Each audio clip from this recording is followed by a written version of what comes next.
Hey guys, as we work to connect with each other and connect with Jesus, we're going to look at our foundation. Now, your foundation is extremely important.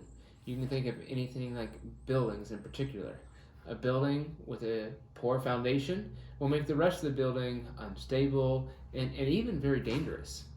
A practical application for foundation is if you're on a ladder and you've ever felt it wobble, it can really make your stomach just sink and be kind of a scary moment for you.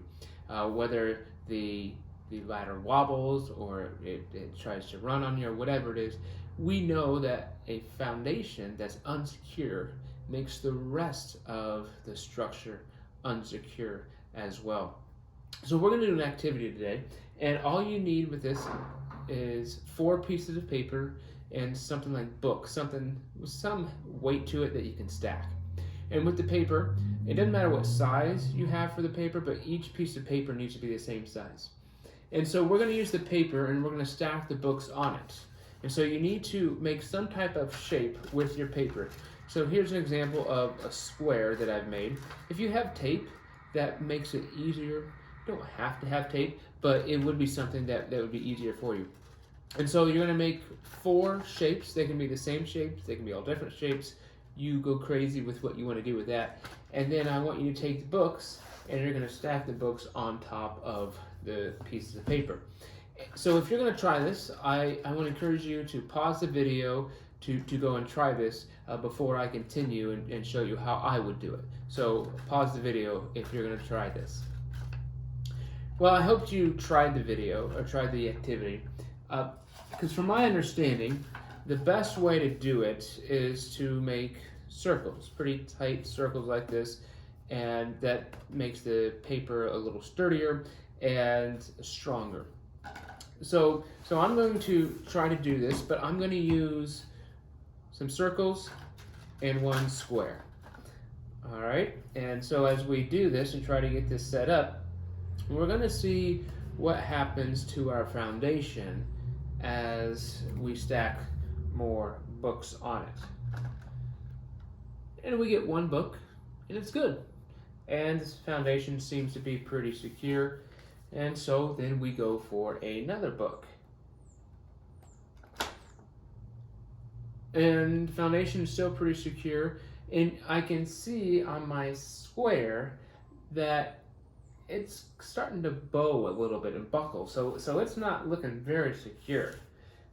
The other ones look good. So I'm going to put another book on. And it's still good. It's still there.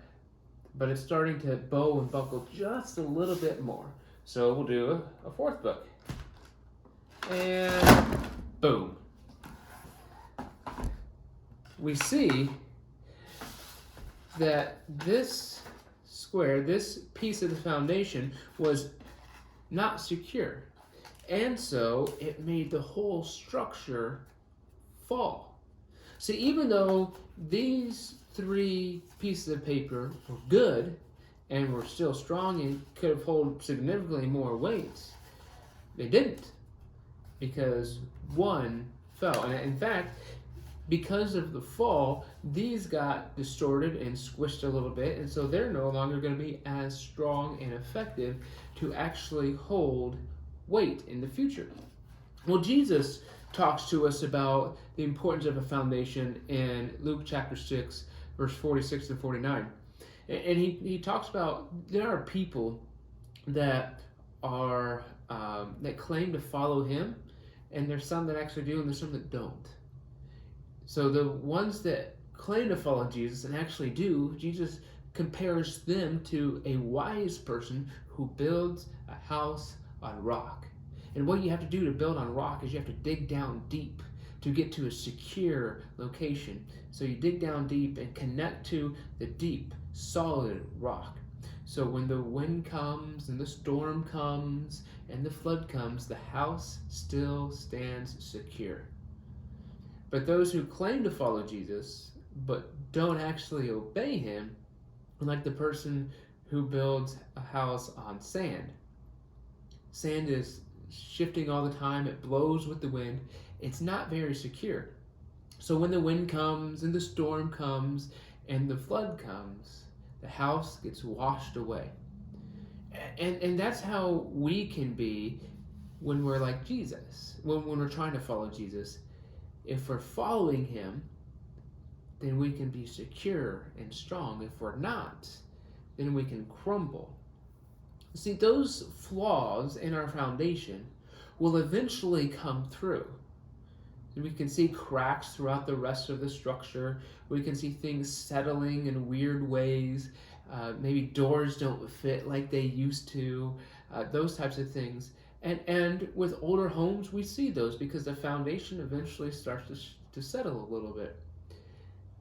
And in our own lives, if our foundation isn't where it needs to be, those issues, those foundational issues, will begin to shine through. We'll begin to see cracks and weak spots and spots that aren't really what they should be. So, as followers of Jesus, our foundation is Jesus.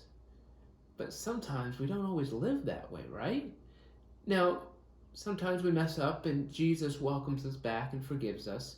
But sometimes we just kind of do our own thing. So instead of being secure and sturdy, we're weak and we don't reach our potential. But one of the great things is that Jesus can repair our foundation. He can make us whole again. He can make us sturdy and strong. The hardest thing is we have to admit that we need it. We have to admit that we need him to repair our foundation. But when we do, he comes in and he helps us and he guides us and he gives us encouragement and shows us what we should be doing. And when our foundation is in Jesus, then we can withstand anything. The wind comes, the storm comes, the flood comes, we can withstand it. Not because we're strong, not because we're more resilient than anyone else, but because we trust in Jesus. And there's nothing that's stronger than Jesus in this whole world. So when our foundation is Jesus, and we follow him, and we claim him, and we do what he calls us to do, then we can encounter anything and still stand strong because of Jesus. Stay connected with each other and with Jesus. Take care.